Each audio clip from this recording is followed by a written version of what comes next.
15 کروڑ کی رقم لگا کر سمندر کی ہزاروں فٹ کی گہرائیوں میں 1 صدی سے زیادہ عرصہ سے غرق ہوا جہاز ٹائٹینک دیکھنے کا خواب لیے 2 پاکستانی مسلمان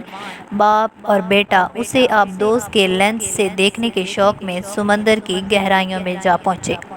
جبکہ یہ ٹائٹینک باقیات دیکھنے کا شوق وہ اپنے موبائل پر یوٹیوب پر آسانی سے گھر بیٹھے پورا کر سکتے تھے۔ اتوار کو اپنے سفر پر نکلنے کے بعد جے آبدوز 1 گھنٹہ 45 منٹ بعد دنیاوی رابطہ کھو بیٹھی۔ کیا کسی نے سوچا اسی سمندر کی سطح پر ڈوبنے والی کشتی میں اپنی ماؤں کے شہزادے اپنے گھر والوں کو سکھ دینے کے خواب اپنی آنکھوں میں لیے سمندر کی بے رحم موجوں میں لڑتے لڑتے سینکڑوں پاکستانی ابدی نیند سو گئے، جبکہ دوسری طرف عمرہ گرانے کے 2 شہزادے 15 کروڑ خرچ کر کے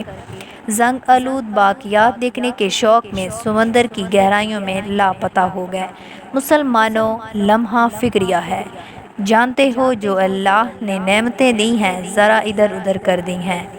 بس یہ نعمتیں ان تک پہنچا دو جو تمہیں اضافی دے دی گئی ہیں، بات نعمت کہاں خرچ کرنے کی ہے اس کو سمجھنے کی ہے۔ اللہ حافظ۔